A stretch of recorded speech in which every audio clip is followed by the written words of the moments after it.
तो देखिए माँ, महात्मा गांधी एक सच्चे अ, सत्यवादी और साथ साथ वह अहिंसा के पुजारी थे। बचपन से ही उनके मन में इसी प्रकार के भाव यानी सत्य, अहिंसा की भाव वह विकसित किए हैं। तो महात्मा गांधी को भारत की यानी हमारे पूरे देश में राष्ट्रपिता कहा जाता है। तो राष्ट्रपिता क्यों कहा गया है? क्योंकि 1947 से पहले यानी भारत को जब स्वतंत्र हुआ वह 15 अगस्त 1947 को। उसके पहले भारत यानी अंग्रेजों के अधीन में थे। हम परतंत्र थे। इसीलिए स्वतंत्रता की लड़ाई बहुत दिनों से चलता है, चल रही थी। लेकिन लगभग 250 साल तक ये अंग्रेजों ने हमारे देश पर राज किए हैं।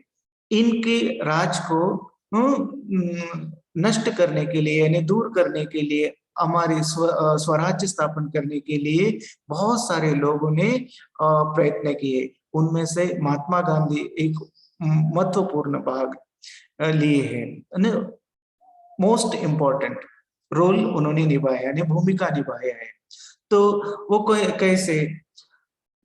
इससे पहले बहुत सारे लोग यानी उन कब 1857 यानी 1857 से लेकर 47 तक बहुत सारे लोग लड़ाई के लिए लड़े हैं। लेकिन अंतिम समय आते आते यानी 1920 यानी 1920 तक आते आते जो पहले के स्वतंत्र सेनानी थे, जैसे कि कौन, बाल गंगाधर तिलक तक उन्होंने नेतृत्व किए। लेकिन उनका अचानक मृत्यु होने के बाद फिर भारत की स्वतंत्र आंदोलन के लिए कौन महत्वपूर्ण यानी कौन क्या कहते हैं उसका आगे का जो नेतृत्व लेगा, ये सबके सामने प्रश्न था। लेकिन उसी समय यानी महात्मा गांधी आए हैं और फिर उन्होंने इससे पहले जिस तरह से हिंसा के रूप में स्वतंत्रता लड़ाई को ये दूर करके उन्हें अहिंसा का रूप धारण किया है। अहिंसा यानी क्या है? अभी अगर कोई मारे तो हम उसको प्रेम से, प्यार से ही उसको समझाना है। वैसा उसको कहते हैं हिंसा, यानी किसी प्रकार का हिंसा नहीं करना, किसी का प्रकार का दुख नहीं देना, किसी प्रकार का दो सामने वालों का भावना को मैंने दुख नहीं पहुंचाना है। इसी तरह का वह हिंसा है। अगर एक मारे तो हम चार मार दे तो ही हिंसा हो जाएगा। कोई आपका पेंसिल ले लिया तो आपने उसका पेन ले लिया, तो ये भी एक प्रकार की हिंसा है। पेंसिल लिए तो उनको समझाना कि पेंसिल क्यों लिया, ऐसा है क्या, फिर लेना नहीं, आपको पूछ के ही देना है, एक नहीं या और एक ले लीजिए, ऐसा बोलना, इसको कहते हैं अहिंसा। ओके। इसी तरह महात्मा गांधी ने अहिंसा के इतना बड़ा यानी इतना यानी अंग्रेजों से स्वतंत्र दिलवाना इतना आसान काम नहीं था। लेकिन उतना कठिन काम को भी उन्होंने आसानी से असहकार किए। फिर किसी प्रकार बोले तो उनको सहकार नहीं देना, उनको किसी प्रकार का हिंसा नहीं देकर समझदारी से पूरा एक ही, फिर उन्होंने एक बूंद भी क्या खून दिए बिना हमें स्वतंत्र दिलाई। और इसीलिए वो उनके अधीन में बहुत, इसके पहले भी बहुत सारे लोग नेतृत्व किए हैं, स्वतंत्रता लेके लड़े हैं, मिटे हैं, मरे हैं। लेकिन उनके अधीन में स्वतंत्रता नहीं मिली है। इसीलिए महात्मा गांधी के अधीन में मिले हैं, इसीलिए हम उन्हें राष्ट्रपिता कहते हैं। ओके। तो उनके अहिंसा के बारे में एक नहीं बहुत सारे उनके एग्जाम्पल है, वो कैसे थे।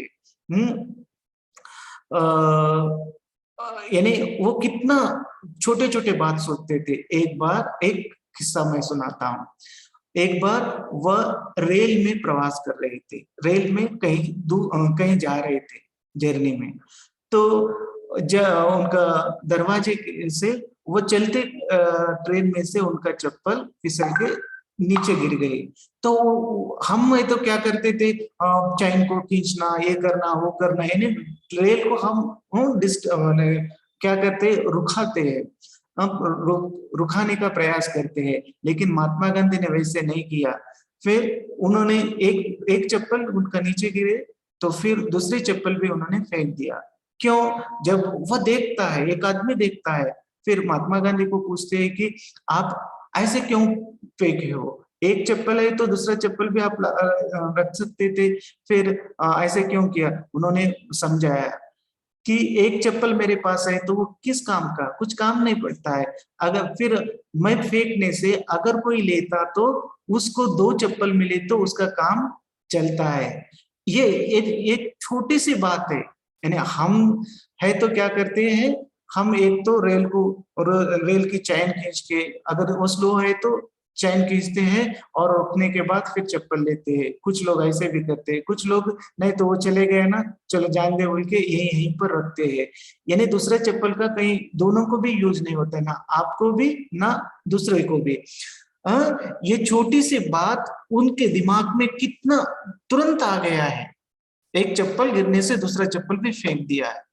यह ये इन्हें उतना वो छोटे छोटे बात पर वो सोचते थे, इस दूसरों के मदद के बारे में, सामने वालों के मुस्लिम मुसीबत के बारे में, ये सब सोचने के कारण ही वो उतना महान बन गए हैं।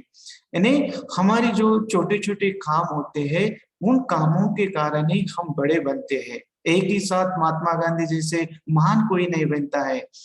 इसी तरह से बहुत सारे हमारे देश में तो ऐसे अनगिनत लोग बन गए हैं जो कि उन्होंने महान कार्य, यानी छोटे परिवार में जन्म लेकर वो बहुत महान बन गए। जैसे कि एपीजे अब्दुल कलाम का तो सभी लोग उदाहरण के तौर पर लेते हैं।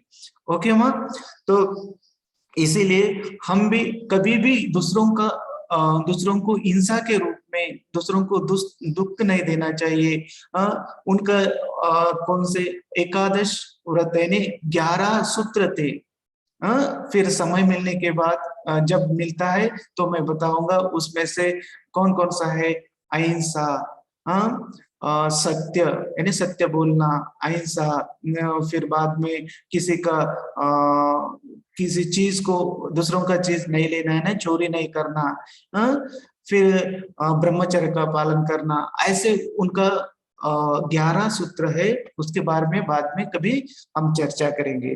तो आज इसके बाद हम अपने पाठ की ओर चलेंगे। ओके माँ, ओके ना? अभी मैं सभी को अनम्यूट में रख रहा हूं, फिर कोई म्यूट में कोई अनम्यूट नहीं रहना, सबको म्यूट में ही रखना है। मैं सबको अनम्यूट कर रहा हूँ, ओके? नहीं तो फिर बाद में मैं सभी को म्यूट में ही रखूंगा अंतिम तक, नहीं तो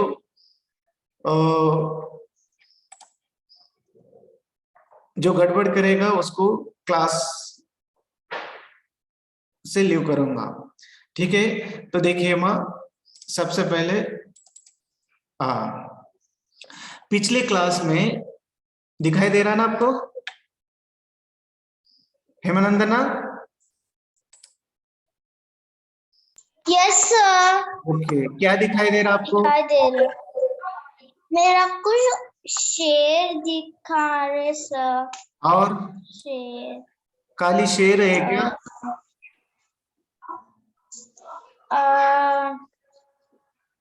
हाँ नहीं सर, काली शेर नहीं है। तो क्या क्या दिखाई दे रहा है? जल्दी बोलना है। मेरे को भाग दिख रहा सर।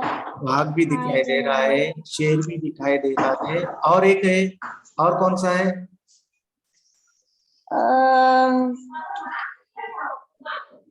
आदिवा। चीता दिख रहा है सर, दिख ओके, रहा है। करेक्ट माँ। अब यहाँ पर पहले ये शेर है, शेर को और एक शब्द है सिंह भी कहते हैं, लेकिन ये शेर, हाँ शेर, और ये है बाघ। यानी शेर यानी लॉयन, शेर यानी लॉयन, बाघ यानी, और फिर किसी का, मैंने कहा ना म्यूट पे रखे सभी। सर मैं भी म्यूट हूँ। हाँ, इसे सिंह भी कहते हैं और इंग्लिश में इसे लॉयन कहते हैं। और ये है बाघ, बाघ हिंदी इंग्लिश में टाइगर कहते हैं। और ये चीता, उसे और एक शब्द है तेंदुआ, और तेंदुआ को लेपर्ड कहते हैं। तो इसी प्रकार ये चार है। मैं ये क्यों दिखाया, क्योंकि ये जंगली जानवर है।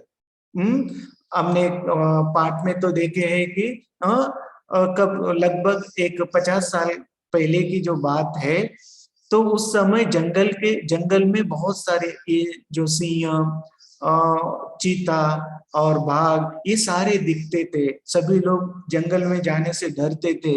लेकिन आज जंगल पूरा कट गया है, और इसके वजह से आज हम बोलते हैं कि ठीक से बारिश नहीं हो रही है, ठीक से मौसम समय के अनुसार नहीं चल रहे हैं। क्यों चलता है? क्योंकि जब हम प्रकृति के विरोध में जाते हैं, तो प्रकृति भी हमारे विरोध में ही चलता है। और इसीलिए जंगल रहने से प्रकृति का जो समतोल रहता है प्रकृति में, यानी समय पर बारिश होना, समय पर सारे ऋतु चलना, ये होता है। लेकिन जंगल कटने से कारण इसी तरह की जो बाघ, शेर और चीता, ये सभी जानवर हमें आज नहीं दिखाई दे रहा है। पता है क्यों? केवल ये इन जानवरों को, इन पशुओं को हमें देखना है तो केवल चिड़ियाघरों में जाना पड़ता है, जू पार्क में ही जाना पड़ता है। बाकी जगह यहाँ पर नहीं तो चित्रों में, नहीं तो फिल्मों में हम दिखते हैं, लेकिन वास्तव में ऐसे नहीं है। पहले तो ये सारे जानवर जानवर जंगल में रहते थे। आज हम क्या कर रहे हैं? फर्नीचर के वजह से होने दो या अन्य वजह से होने दो, पूरे जंगल को काट रहे हैं।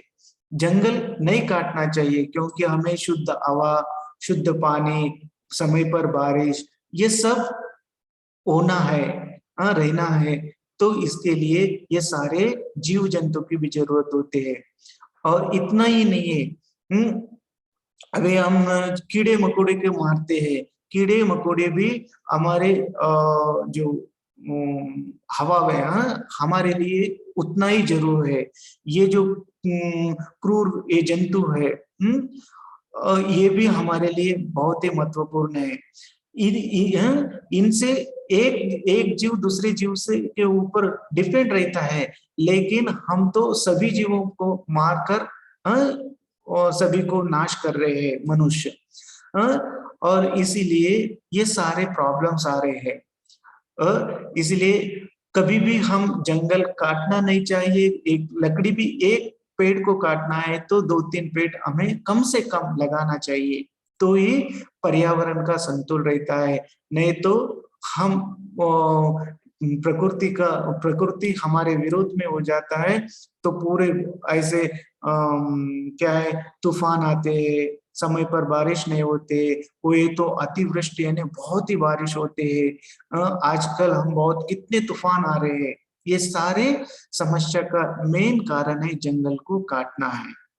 ओके, इसीलिए हम बच्चे, हमें सीखना चाहिए कि पेड़ों को नहीं काटना चाहिए और किसी को कटवाना भी नहीं चाहिए। तो जो काटते हैं उनको विरोध भी हम करना चाहिए। ठीक है, हमारी जरूरत के अनुसार हम उसका उपयोग करना चाहिए, लेकिन बदले में उतने भी हम पेड़ लगाना चाहिए। ओके माँ, तो इसके बारे में जंगल के जो पशु पक्षियों के बारे में हमारे पाठ में है, इसलिए मैंने आपको बता दिया है। तो इसके बाद में आपको कठिन शब्द, पाठ में आए हुए कठिन शब्द कौन कौन, अभी हासिनी अनम्यूट विक्षा अनम्यूट। फिर कौन है? श्रुति unmute. Yes sir. Okay.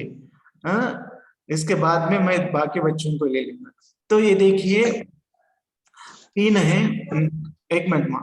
England अभी एक कठिन शब्द पिछले क्लास में भी मैंने बताया, लेकिन एक फिर से अभी पूरा प्रश्नोत्तर के ओर हम जा रहे हैं। इसलिए कठिन शब्द को एक बार फिर से हम दोहराएंगे।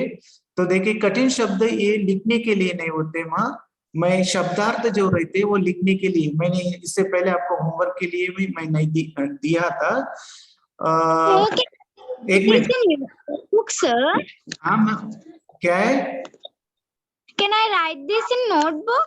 नहीं है, ये नहीं लिखने का है। पिछले क्लास में मैंने जो शब्दार्थ दिए थे ना, हाँ ये कठिन शब्द है ना, 8 वर्ड्स, और मीनिंग के लिए मैं दिया था ना, वो शब्द लिखना है। एक मिनट, ये केवल पढ़ने के लिए। देखो मैं और एक बार आपको दिखाता हूँ इंग्लैंड कैसे लिखते हैं। अभी इंग्लैंड है तो कैसे, ई और ई के ऊपर एक बिंदी यानी अनुस्वार है, ग आता है, ल को आई की मात्रा और अनुस्वार ड।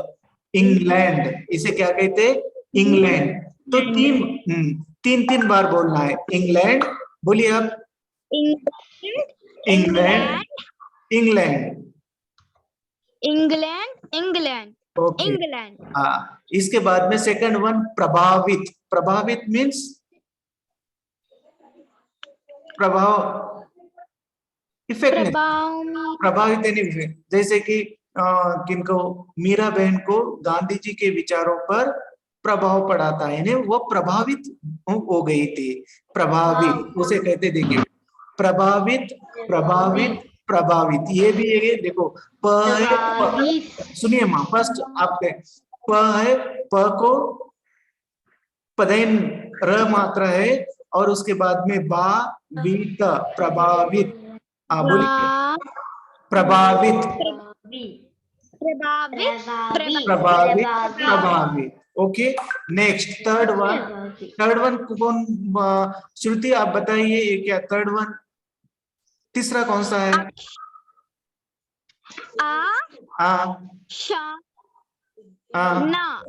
ना है वो नहीं सर। श्रुति एक मिनट उनको बोलने दो माँ। विक्षा रुकिए, अगर वो नहीं बताइए तो आप बताना है। हाँ श्रुति फिर से एक बार। अशाना। ना है कि माँ है वो? No sir. शा ना नहीं है, माँ है वो।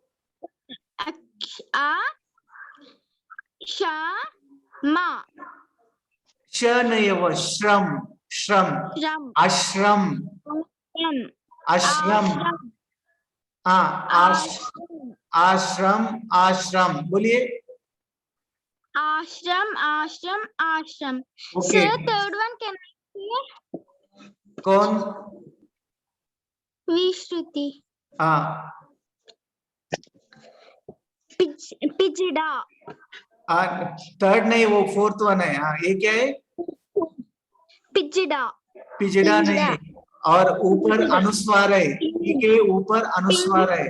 पिंजड़ा अनुस्वार रहे तो ना का ना का उच्चारण पिंजड़ा पिंजड़ा। बोलिए पिंजड़ा पिंजड़ा। हाँ इसके बाद में नेक्स्ट कौन बोलेगा? Hassine Hassine fifth one. आजादी सर। आजादी। हाँ कौन? हासनी बताइए फिफ्थ वन। सर आजादी। हाँ बोलिए 3 बार। आजादी। हाँ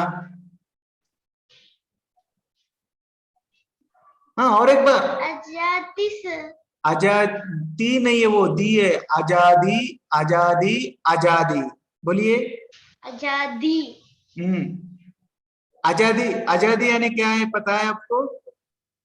आजादी का मीनिंग क्या होता है? फ्रीडम।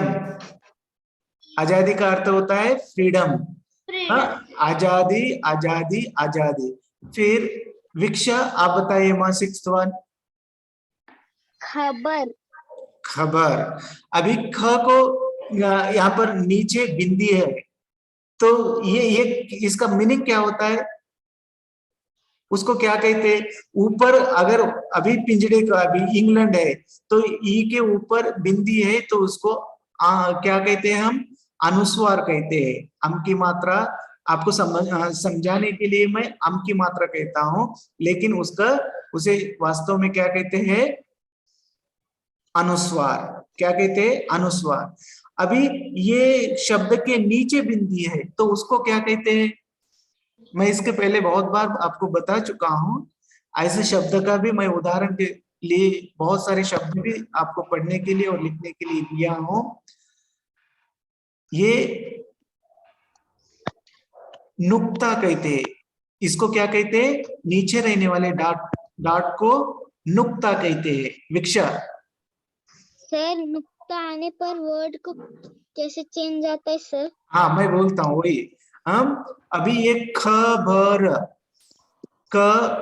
खबर, लेकिन खबर खबर बोलते, यानी जो कुछ हम हमारे हिंदी शब्द भाषा में बहुत सारे ऐसे शब्द जो दूसरे विदेशी भाषा के भी शब्द आए हैं, खासकर जो अरबी शब्द है, उर्दू शब्द है, ऐसे शब्द के नीचे बिंदी लगाया जाता है, उसको कहते हैं नुक्ता। हिंदी में खबर को क्या कहते हैं? समाचार कहते हैं, लेकिन खबर उनका पर्यायी शब्द बन गया है। ये खबर आ गया है उर्दू शब्द से। तो खबर खबर खबर, यानी वो उच्चारण ख नहीं है, ख ख ख। जैसे कि ज हम कहते ज, लेकिन ज के नीचे नुक्ता आ गए तो झ बोलते हैं, झ। ओके, ज अलग है, झ अलग है। सुनने में थोड़ा सा वैसा ही लगता है, लेकिन उसमें थोड़ा फर्क होता है। ओके, खबर। ओके, ये है कठिन शब्द। अभी इसके बाद में अभी इधर सुनो माँ, इसके बाद में अभी ये न्यू वर्ड्स, कठिन कठिन शब्द होने के बाद ये शब्दों के अर्थ मैं दे दिया हूँ। इधर सुनो, पिछले क्लास में बहुत सारे शब्द दिया, लेकिन उसमें से थोड़ा कम करके इस बार ये दिया हूँ। कौन है? किसका है आवाज?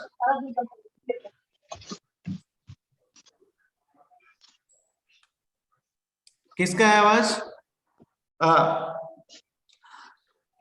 इधर सुनिए। तो पहले आश्रम, अभी ने कौन?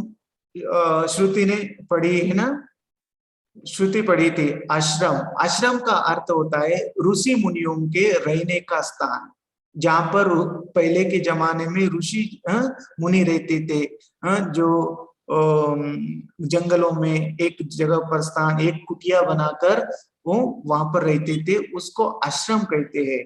साधु संतों की कुटी, साधु संतों की कुटी है आश्रम।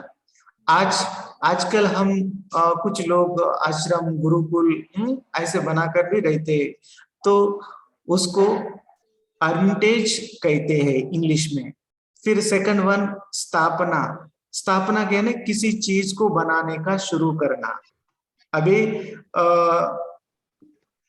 कि कहीं कुछ काम करना है, किसी चीज का ये करना है, स्थापना, उसी दिन से वो स्थापित हुआ था। निर्माण करना, स्थापना यानी निर्माण करना, बनाना, उसी दिन से, तो उसको कहते हैं इस्टेब्लिश, एस्टैब्लिश। ओके, फिर बाद में पालतू पशु, पालतू पशु किन्हें कहते हैं? जो डोमेस्टिक एनिमल, यानी जिन पशुओं को पाला जाता है। एक मिनट, सभी इधर सुनो, सभी पशुओं को हम नहीं पालते। जैसे कि सांप है, सांप नहीं पालते, कोई नहीं पालते। कुछ जनों अपने उदर निर्वाह के लिए पाले जाते हैं, उसके दांत वगैरह निकाल के, लेकिन सभी लोग नहीं पालते हैं। फिर ऐसे कुछ अभी गाय, भैंस, बिल्ली, कुत्ता, ये सारे जो जानवर है, हम गधा होने दो, घोड़ा होने दो, ये सारे पालते हैं। इसी जो पालने वाले जानवर होते हैं, पशु होते हैं, उसे पालतू जानवर कहते हैं। और जो जंगल में रहते हैं उसे कहते हैं जंगली जानवर। अभी नेक्स्ट है देखभाल। देखभाल यानी टू के टेक केयर, यानी देखभाल करना, टू टेक केयर। इसके बाद में बाघ, यानी हमने इससे पहले मैंने बताया टाइगर। बाघ मीन्स टाइगर। और खतरनाक, खतरनाक यानी क्या है, डेंजरस, खतरे से भरा हुआ। खतरनाक यानी बहुत खतरे से भरा हुआ, उसे कहते हैं खतरनाक। ये हो गया। अभी ये तो, ये अभी जो मैं अभी स्टार्ट कर रहा हूं प्रश्न उत्तर, ये इंपॉर्टेंट है आज के लिए। देखिए आज के क्लास में यही मुझे आपको बताना था। अभी इसके पहले हम टेक्स्ट बुक के जो एक्सरसाइजेस थे वो कंप्लीट करते थे, लेकिन टेक्स्ट बुक एक्सरसाइजेस में जब हम एग्जाम के समय में बहुत दिक्कत हो रहा है, क्योंकि उसमें के जो प्रश्न उत्तर है वो जनरली यानी वो टेक्स्ट बुक के संबंधित नहीं रहते हैं। और इसीलिए मैं टेक्स्ट बुक के संबंधित जो रहने वाले प्रश्न उत्तर यहाँ पर कुछ कितना 5-6 निकाला हूं, उसको पहले ले लेंगे। ये सुनिए, ये पूरे प्रश्न उत्तर आपके नोटबुक में रहना चाहिए। कौन सा? एक पहले ये जो शब्दार्थ है, शब्दार्थ कठिन शब्द अलग है, ये कठिन शब्द है, कठिन शब्द केवल पढ़ने के लिए है, और ये शब्दार्थ आपको लिखना भी है, याद भी करना है। देखिए ये पहले लिखना है नोटबुक में, फिर बाद में प्रश्न उत्तर, फिर बाद में ग्रामर। ओके, कौन है, किसका आवाज है? किसी का आवाज आ रहा है? तो प्रश्नोत्तर means question and answer, question and answer. देखिए फर्स्ट क्वेश्चन, प्रश्न, प्र मीन्स प्रश्न, प्र का पहले प्र लिखा हुआ है ना, प्र मीन्स प्रश्न। प्रश्न क्या है? मीरा बहन का जन्म कहाँ हुआ था? अभी मैं इन बच्चों को हासिनी, एक मिनट, हासिनी, विक्षा और श्रुति, ये तीनों आप म्यूट हो जाइए। ओके, मैं दूसरे बच्चों को, अभी दूसरों को पूछूंगा। इसमें देखिए कौन है जो मुझे दिखता है उनका नाम ले रहा हूं। एक भार्गव कृष्णा, अनम्यूट मां। इसके बाद में कारुण्या का, करुणा वत्सल, करुणा वत्सल। और उसके बाद इसके बाद में नेक्स्ट कौन है? ये जस्मितांजलि है क्या, और दूसरा कोई? ये यहाँ पर तो मुझे दिखाई दे रहा है क्या? हाँ, जस्मितांजलि होगा, नहीं है। हाँ, ये तीनों तीनों तीनों के लिए पहले तीनों रहिए।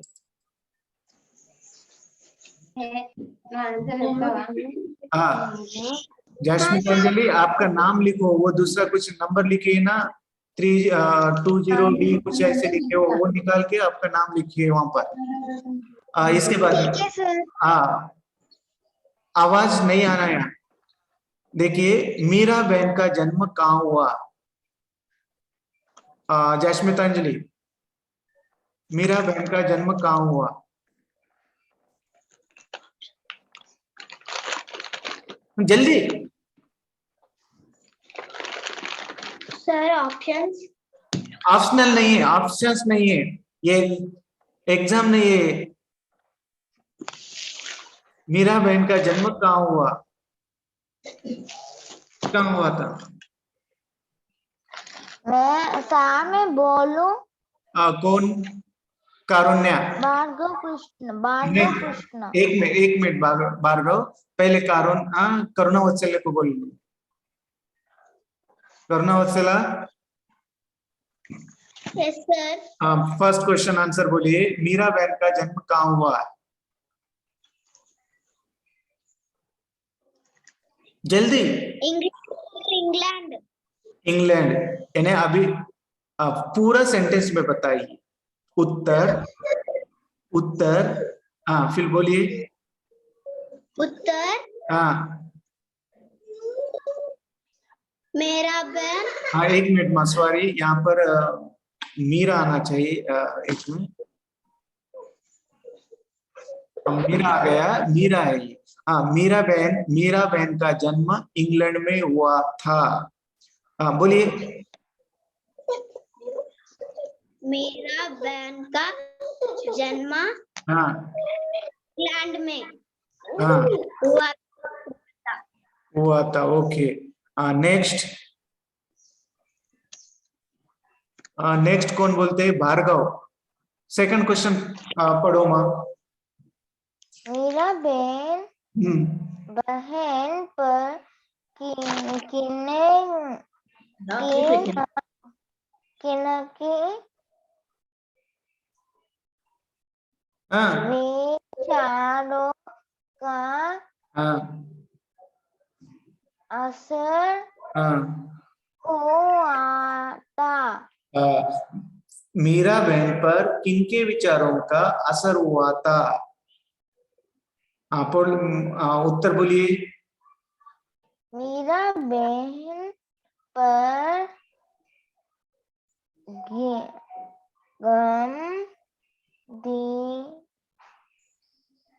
अरे एक मिनट भार्गव कृष्णा, आपको बिना प्रश्न पूछ, अभी प्रश्न तो समझ में आया ना? मीरा बहन पर किनके विचारों का असर हुआ था? अभी गांधी जी के। फिर फुल सेंटेंस में बताना है तो केवल किनके बदले आपको गांधी जी के, इतना ही लिखना है। मीरा बहन पर गांधी जी के विचारों का असर हुआ था, बोलिए। मेरा बहन पर गांधी जी के विचारों का विचारों का असर हुआ था। ओके। अभी आप तीनों म्यूट हो जाइए, तो नहीं तो मैं ही कर।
శృతి, శృతి ఇప్పుడు రాయకమ్మా, మళ్ళా రాయి. ఓకే, అబాస్, ప్రద్యుమ్న, तनय तेज, अनम्यूट माँ. Yes sir. आवाज अनम्यूट. क्यों मैं यस सर। ओके, मैं म्यूट हुआ था इसलिए आप नहीं सुन पा रहे थे अभी तक, सॉरी। इसके बाद में प्रद्युम्ना,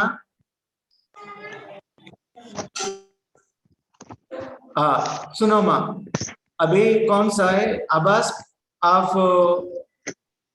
थर्ड क्वेश्चन पढ़ो। आवाज, हाँ, यहाँ पर स्क्रीन पर दिखाई दे रहा है ना, वही स्क्रीन पर दिखाई जो प्रश्न पढ़ना है।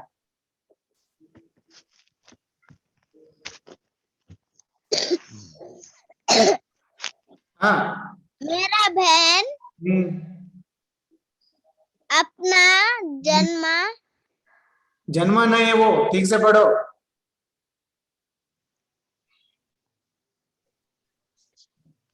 एक्शन कनातन एक मिनट माँ। कहाँ था? आश्रम, मीरा बहन का आश्रम कहाँ था, या मीरा बहन अपना आश्रम कहाँ स्थापित किया था। ये है, तो कहाँ बोलिए अभी। उत्तर उत्तर यहाँ पर फर्स्ट लाइन में। मेरा बहन हाँ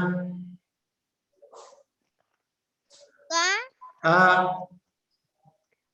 आश्रम हाँ। मीरा बहन का आश्रम उत्तर प्रदेश के गांव का नाम क्या है। उत्तर प्रदेश गेवली उत्तर प्रदेश के गेवली नामक गांव में था। मीरा बहन का आश्रम उत्तर प्रदेश के गेवली नामक गांव में था। कहाँ था मीरा बहन का आश्रम? उत्तर प्रदेश के, मेरा बहन का आश्रम उत्तर प्रदेश के गेवली नामक गांव में था। ओके। इसके बाद में नेक्स्ट तनय तेज। तनय तेज आप। हाँ, फोर्थ क्वेश्चन यू रीड माँ। Fourth question. माँ क्या है? नहीं माँ नहीं है वो, मी है। मी मी। हाँ मेरा बहन किसका है? हाँ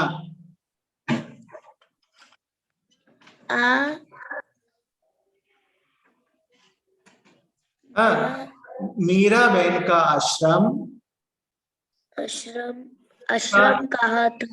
का नाम क्या था? मीरा बहन का आश्रम का नाम क्या था? मीरा बहन का आश्रम का नाम क्या था? बोलिए।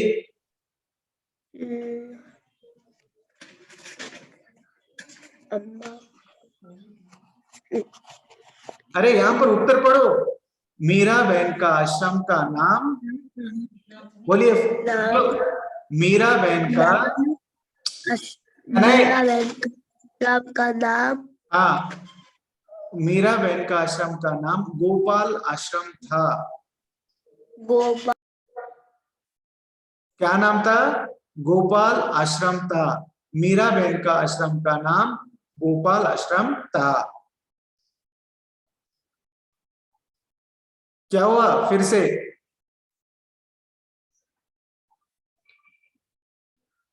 गोपाल आश्रम था। हाँ, इसके बाद में आवाज का हो गया, तनतेज हो गया। फिर कौन है next? Pradyumna.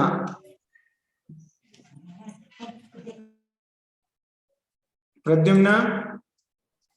Yes sir. You read fifth question. पहाड़ी पहाड़ी गांव में प्रद्युम्ना। पहाड़ी गांव में अक्सर किसका डर बना रहता था? पहाड़ी गांव में अक्सर किसका डर बना रहता था? उत्तर बोलिए। पहाड़ी गांव में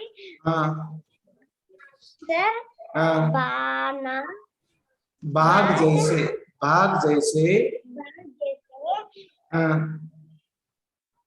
क्या है? खतरनाक जानवरों का घर बना घर है कि डर है? डर है कि घर है? डर हाँ, डर बना रहता। पहाड़ी गांव में अक्सर बाघ जैसे खतरनाक जानवरों का डर बना रहता। ओके, नेक्स्ट नेक्स्ट कौन है? अनुसाईश्री, हेमनंदना का हो गया है ना? करोना Joshita, Anusaishree unmute, Anusaishree unmute, okay, Joshita unmute,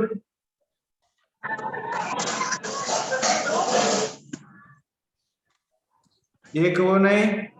मौनेश unmute.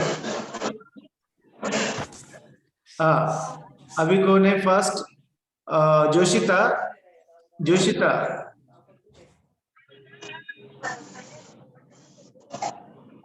Joshita. हाँ सर। हाँ, 6th क्वेश्चन पढ़ो माँ। मेरा बहन ने पिंजरे का दरवाजा क्यों बंद कर दी? मीरा बहन ने पिंजरे का दरवाजा क्यों बंद कर दी? Correct, okay. उसके उत्तर पढ़ो। बाकी वाले कौन है? बहन एक सच्ची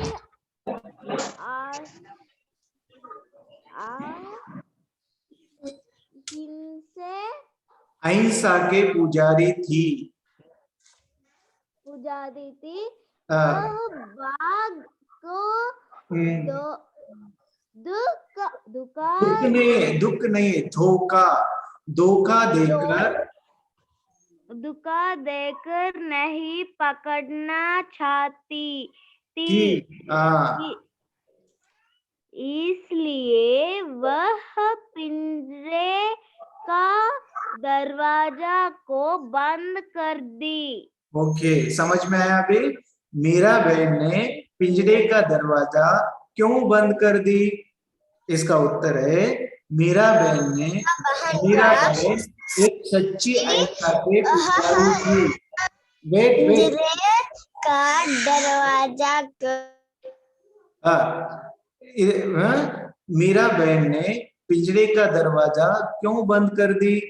इसका उत्तर है मीरा बहन एक सच्ची अहिंसा के पुजारी थी। जिस तरह से महात्मा गांधी थे उसी प्रकार मीरा बहन भी थी। वह बाघ को धोखा देकर नहीं पकड़ना चाहती थी, यानी किसी प्रकार वह धोखा देकर नहीं पकड़ना चाहती थी और इसीलिए वह पिंजरे का दरवाजा को बंद कर दी, क्योंकि उसमें जो कि ना जा सके, बाघ ना जा सके, इसीलिए वह बंद कर दी। ओके, ये 4-5-6 प्रश्न है। उसके बाद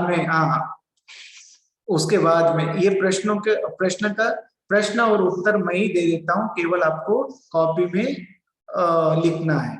ओके, लेकिन इसके बाद में ये है, आपको रीडिंग आना चाहिए, इसीलिए ये प्रश्न है और इन प्रश्नों ये पैसेज है, ये पैसेज पढ़कर इन प्रश्नों के उत्तर आपको लिखना है। ये भी 5 प्रश्न है। देखिए, कौन पढ़ेगा? पढ़ने के लिए बहुत समय लगता है, इसलिए मैं पहले पढ़ लेता हूं, पढ़ के आपको सुनाऊंगा, फिर बाद में आपको इन प्रश्नों के उत्तर लिखना है।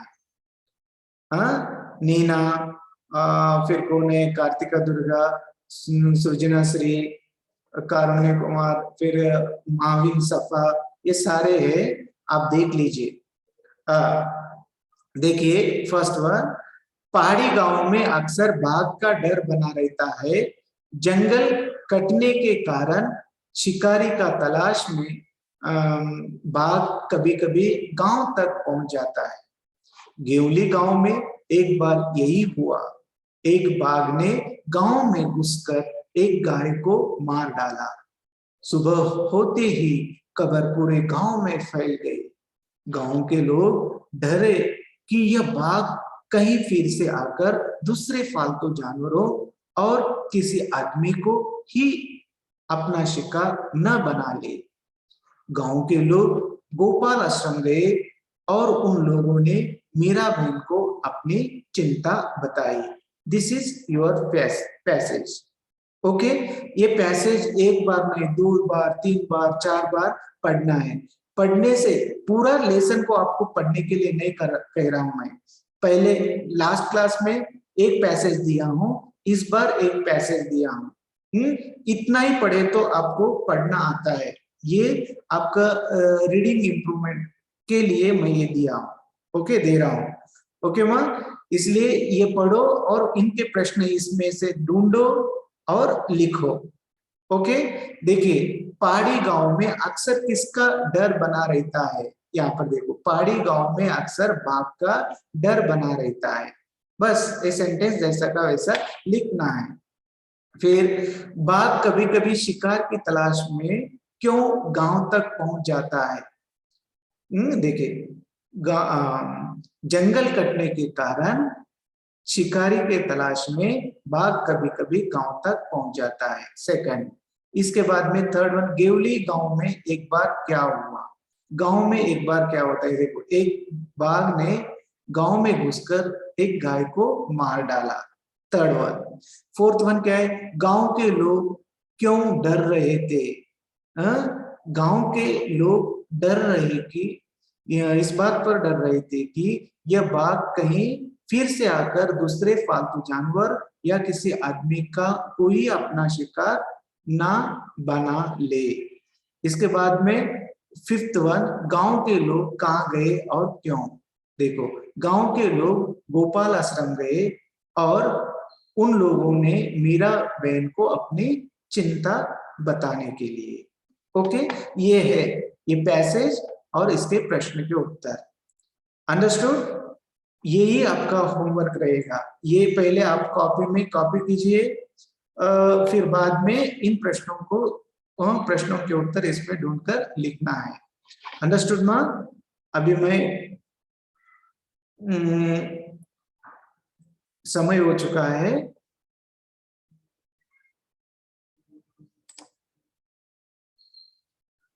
ओके,